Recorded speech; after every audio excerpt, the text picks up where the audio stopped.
Ya, kembali di Q&A. Tadi sudah ada sesi pertama ujian sidang untuk calon wali kota ini ya. Yang sementara unggul ini. Nah, tadi masuk ke pertanyaan Kang Maman. Gimana Kang Maman, boleh diulang? Ada 30 kecamatan, Ya. menang di 24. Betul. Ya. Yang 6 ini bagaimana dapat jaminan juga akan diperhatikan oleh Farhan. Nah, itu dia. Kalah menang tetap warga Bandung. Mesti diurusin. Pasti diurusin. Karena nggak boleh juga nanti tiba-tiba di kecamatan tersebut gitu ya, malah nggak cukup maju gitu. Bahkan beberapa kecamatan tuh tempat saya tinggal. Kecamatan Bandung Wetan, terus tempat kampus saya, Kecamatan Sumur Bandung. Semuanya harus rata karena Bandung itu tidak ada satupun wilayah Bandung yang nggak padat. Padat semua Pak. Jadi kalau satu nggak kelihatan bagus itu ya, atau kelihatan lebih tidak bagus daripada yang lain tuh Kelihatan banget. kentara banget. Nah, Kang Farhan punya misi untuk merubah Bandung ya. Tapi saya mau tanya, ketika sekarang jadi wali kota Bandung ya, nanti ketika Insya Allah, sudah amin. ditetapkan insya Allah, ada nggak yang berubah dari Kang Farhan sendiri? Saya tuh khawatir nanti saya kebanyakan yang apa ya istilahnya apa ngawal ya? Apa? Ngawal. ya, Awal Pak Ngawal. Oh, Walpri. Harus pengawal. ternyata. protokoler lah gitu. Protokoler. Iya harus. Ketika jadi presenter dan entertainment itu kan entertainer itu kan Kang Farhan ramah, cair, orangnya baik gitu. Ya. Kalau biasa orang jadi pejabat tuh agak ada yang beda gitu loh. Jaim. Jaim. Stres. Kalau yang saya rasain stres. Kadang-kadang kita kalau udah menghadapi banyak tekanan ya, terus ada orang nyamperin, Pak foto dong gitu. Nah itu gimana? Nggak semua orang tuh minta fotonya dengan cara yang sopan. Kadang-kadang keluar juga juteknya kita. Nah itu yang mesti sangat dihati-hatii. Nah, itu yang menarik tadi satu belum dijawab. Iya ya apa? Kenapa takut sama pengawal? Gak bisa nakal lagi. Man, jangan salah loh. Emang sendirian Beberapa mau kali aku kemana, nolak nih, Om? aku nggak usah dikawal-kawal. Nanya gitu, kenapa Pak? Takut nggak bisa nakal lagi? Terus, kalau iya gimana? Kita tahu tempat yang lebih nakal dan lebih aman. Lebih aman. Oke, Gitu Mas loh. Bayu.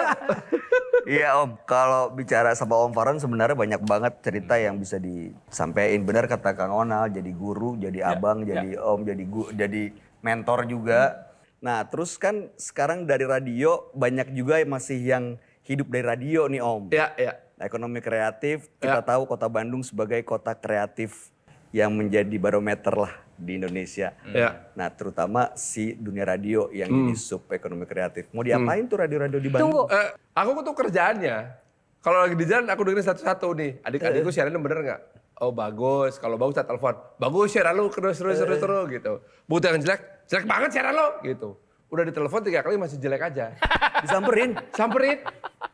Saya samperin, duduk, saya ketok studionya. Apa Om? Siaran lu jelek banget. Gini caranya. Ayo ngomong gini. Ya gitu. Radio Ini di Bandung radio gimana di ini? Bandung akan dikemanain? Jumlahnya 50 Radio lebih loh. yang menggunakan digital. frekuensi free to air memang sekarang sedang terancam karena jumlah pendengarnya lagi turun. Maka kita mesti mengubah paradigma ya. Ada yang namanya itu istilah teknisnya konvergensi media, tapi tidak semudah itu. Maka yang paling gampang bisa dilakukan sekarang adalah studio radio harus berfungsi juga menjadi studio podcast. Nah, jualannya dari podcast. Mesti beda nih ininya, apa namanya, mindset bisnis modelnya. Tapi radio masih relevan nggak sih di era sekarang tuh? Sangat. Kenapa? Karena satu-satunya media yang punya ikatan emosional. Oke, nah bicara soal ikatan emosional kan ada Kang Farhan, Kang Onal, dan juga Mas Bayu. Boleh dong praktekin sebentar gitu kalau siaran radio gimana sih? Kita pengen dengar suaranya kalau siaran radio ya. Misalnya ini ada program malam Q&A, night show Q&A. Coba. Kita kasih pengantar bentar. Oke. Saya pernah siaran radio juga di Continental Bandung, tapi saya mau ceritakan tentang Ida Farida. Ida Arimurti kali. Ida Arimurti, sorry. Ida Arimurti. Ida. Ya lanjut. Dia sandiwara radio. Belum pernah ada orang yang termehe-mehe ke penyiar radio. Ya. Kalau TV nggak gitu, dia tuh sampai diceritain gimana orang bawa tumpeng ke, gimana orang nungguin di parkiran, gitu loh. Kalau TV nggak pernah gitu karena nyata kan, bener nggak Farhan? Betul. Radio itu orang bisa tergila-gila betul, bener nggak? Nah, Nah itu coba bikin kami Coba tergila-gila. dipraktekkan. Kita mulai dari Kang Farhan, Mas Bayu, dan Kang Onal. Silakan Kang Farhan Syukurin dulu. loh, bertiga. Selamat malam untuk seluruh pendengar. Malam hari ini adalah malam yang sangat istimewa karena Q&A kita di 97,8 FM akan hadir dengan berbagai macam pertanyaan yang menyayat hati. Ada yang disayat, ada yang menyayat. Yang menyayat adalah... Ada cerita seorang ibu-ibu yang harus kehilangan anaknya karena sang anak lebih memilih pacarnya dibanding hidup dengan keluarganya. Sedih. Nah, Kebayang nggak? ini dia minta Ini- saran sebenarnya kita nih. Sambil nanya Bayu itu, Onalnya lagi nangis. Kenapa? Nangis dengar pertanyaan lu begitu menyayat hati. Kenapa bisa nangis? Ya karena pakai emosi. Nah ini bedanya orang punya emosi sama orang nggak punya otak. Iya kan? Lu ketawa. Jadi buat pendengar dimanapun kamu berada, kalau misalnya mau bertanya kepada kami silahkan. Yang bisa kami jawab akan kami jawab. Yang nggak bisa kami jawab silahkan tanyakan kepada rumput yang bergoyang. Ada penelpon, ada penelpon. Ya. Halo, ada penelpon.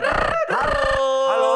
Dengan Halo. siapa? Dengan siapa? Ya, Bayu. Ya dengan siapa Tolong nih? saya dulu pengagum sama Farhan. Saya Oke. mengikuti acaranya Lepas Malam. Oh, itu Acara yang sangat dipuja-puja. Oh iya, bagus. Bahkan seorang senior mengatakan kepada saya, Farhan sekarang sudah lupa daratan, Farhan sudah sombong sekali. Oh. Tolong tanyakan benar nggak? Waktu itu terus dia bikin siaran-siaran lagi, nggak pernah ada yang menyambai Lepas Malam. Oh, nggak berhasil. Aku pikir Om Ronald dia sudah gagal.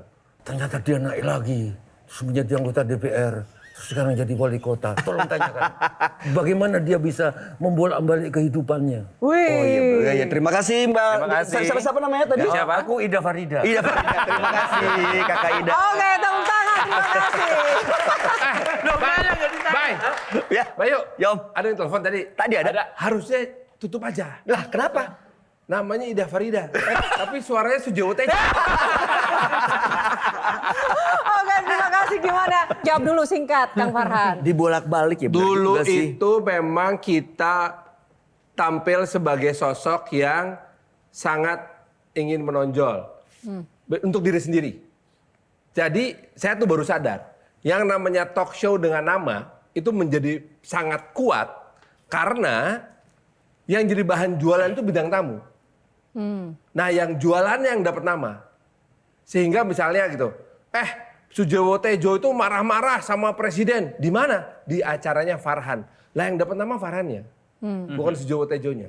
Makanya kalau kita lihat sekarang para pembawa acara yang menggunakan nama itu, semuanya itu adalah menjadi hero. Jadi Corbuzier menjadi hero dari perempuan yang dirudak, diperkosa gitu misalnya. Terus siapa?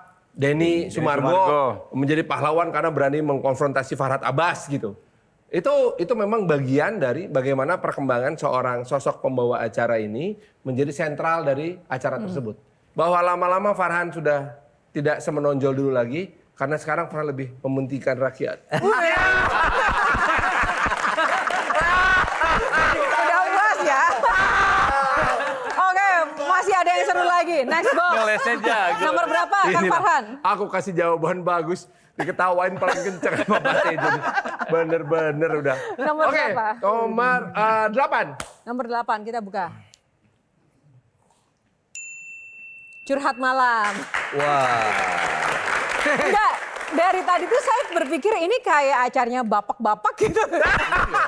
Bapak banget. Indeed it is. Ya kan? Yang nerima curhat. Curhat malam. Kenapa curhat malam? Kalau di radio itu kan banyak sekali program-program yang curhat begitu ya. Nah, kita pengen dengar curhatan Kang Farhan selama menjalani proses hidup dari kecil sampai sekarang masuk ke dunia politik. Bisa dibilang sukses loh Kang Farhan. Alhamdulillah, terima kasih. Apa yang paling menantang atau mungkin ada nggak yang paling disesali dan mungkin akan diperbaiki ke depan? Bapak saya tuh guru, ibu saya juga guru. Nggak pernah bisa beli rumah. Dari tahun 76 saya melek, tuh saya punya, baru sadar lah ya memori saya itu umur 6 tahun.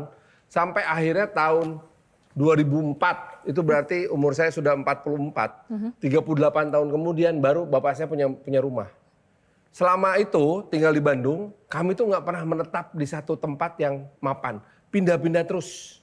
Buat kami sebagai anak kecil itu sengsara dan malu. Teman-teman punya rumah, alamatku pindah-pindah terus gitu. Sampai teman-temanku ngeledek, wah bapaknya Farhan kontraktor. Karena kerjaannya kontrak rumah gitu. Nah terus pada usia 19 tahun, bapakku manggil, Han, ayah mesti jaga dan membiayai 3 orang kakakmu perempuan biar lulus kuliah. Ayah nggak punya duit. Kamu udah dewasa, cari duit sendiri gitu. Jadi waktu itu aku cari duit kebetulan ada sebuah restoran waralaba internasional buka pertama kali di Bandung. Aku samperin, dia butuh paprika. Terus ya udah aku muter-muter pasar tradisional nyari paprika gitu. Sambil kuliah, dan waktu kuliah itu di Pajajaran kan banyak juga orang-orang yang datang dari kelompok yang strata sosialnya jauh di atas saya. Maka saya belajar untuk menjadi seorang pansos gitu. Semua cerita yang terdengar memilukan itu ternyata ketika saya masuk ke politik jadi sangat berguna. Karena saya kenal semua pelosok kota Bandung. Kenapa? Pernah saya tinggalin semuanya. Dari daerah yang paling kumuh sampai daerah yang paling mewah pernah aku tinggalin. Dan aku tahu betul pasar tradisional tuh kayak apa di kota Bandung. Karena aku selama bertahun-tahun hidup di pasar tradisional. Jadi pernah seorang menteri perdagangan datang ke saya. Han, kau lagi kampanye ya? Iya Pak. Ini ikut saya mau meninjau harga pasar. Kamu saya promosikan di depan para pedagang pasar biar kamu dikenal. Begitu kata menterinya. Begitu turun di pasar, orang pertama nyambut gini, hei Kang Farhan, kemana wae, hei. Tapi Kang Farhan dari orang-orang dunia entertainment masuk ke politik itu kan kadang diragukan dulu tuh, bisa nggak ya? Pasti. Nah itu pernah mengalami hal itu dan Pasti, bagaimana itu menjawabnya? bahkan ada orang-orang yang di grup, kan grup fraksi, di grup partai itu pada nanya gitu, si Farhan jadi anggota DPR bisa apa? Paling pelangap-pelongo, paling tidur, alah paling nonton gitu. Di antara 3 pernyataan itu Ada yang gitu, terakhir. Kang? Ada. Anggota DPR banyak kan gitu, ada. Ada. Yang Tidur. yang 3 tuduhan itu pelangap-pelongo, paling tidur, nonton gitu, yang 3-3-nya salah. Terus Nggak ada. bagaimana membuktikannya? Ya mulai gini, membangun jaringan media. Membangun jaringan media. Hubungan baik dengan media membuat media itu merasa bahwa saya selalu bisa nanya ke Farhan. Gitu, tentang isu-isu. Han, katanya di Komisi 1 lagi nolak anggaran dari Kementerian Pertahanan ya? Oh iya, mau dikutip boleh, tapi ini background aja. Ceritanya begini-begini nih, si ini dirjen ini begini, si ketua ini begini gitu. Jadi mereka jadi punya bahan, dan pada saat itulah mereka kemudian mengerti bahwa oh si Farhan nih lumayan ada isinya lah gitu. Oke, tepuk tangan untuk Kang Farhan. Jelajahi cara baru mendapatkan informasi. Download Metro TV Extend sekarang.